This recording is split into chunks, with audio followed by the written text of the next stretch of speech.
ইসরায়েলের সঙ্গে যুদ্ধবিরতি কার্যকর হওয়ার পর ইরান এখন অভ্যন্তরীণ নিরাপত্তা জোরদারে পূর্ণ মনোযোগ দিয়েছে। বিশেষ করে দেশটিতে লুকিয়ে থাকা ইসরায়েলি গুপ্তচরদের খুঁজে বের করতে ব্যাপক অভিযান শুরু হয়েছে। এই লক্ষ্যে সামরিক বাহিনীও মোতায়েন করা হয়েছে। তবে মানবাধিকার কর্মীদের অভিযোগ, এই অভিযানের নামে মূলত ইরানের অশান্ত কুর্দিস্তান অঞ্চলে ব্যাপক ধরপাকড়, গণগ্রেপ্তার ও মৃত্যুদণ্ড কার্যকর করা হচ্ছে। ইরানের একজন জ্যেষ্ঠ নিরাপত্তা কর্মকর্তা রয়টার্সকে জানিয়েছে, ইসরায়েলি হামলার পর সম্ভাব্য অভ্যন্তরীণ বিদ্রোহের আশঙ্কায় সরকার দেশের নিরাপত্তা, বিশেষ করে কুর্দি অঞ্চলের নিরাপত্তাকে সর্বোচ্চ অগ্রাধিকার দিচ্ছে। তার মতে, ইসরায়েলি গুপ্তচর, জাতিগত বিচ্ছিন্নতাবাদী এবং নির্বাসিত বিরোধী সংগঠন পিপলস মুজাহিদিনের মতো গোষ্ঠীর তৎপরতা রোধে এই কঠোর ব্যবস্থা নেওয়া হয়েছে।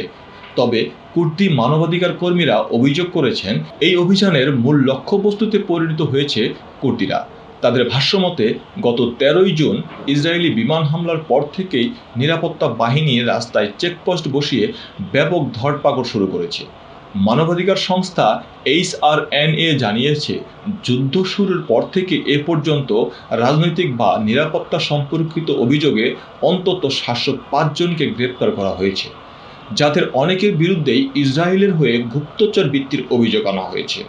এই পরিস্থিতিতে গণগ্রেপ্তারের পাশাপাশি মৃত্যুদণ্ড কার্যকরের ঘটনাও ঘটেছে।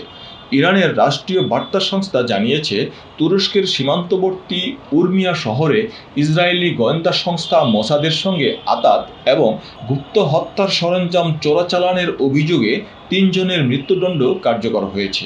অন্যদিকে কুর্দিদের অধিকার বিষয়ক সংগঠন হ্যাঙ্গাও দাবি করেছে, মৃত্যুদণ্ডপ্রাপ্ত 3 জনই ছিলেন কুর্দি নাগরিক।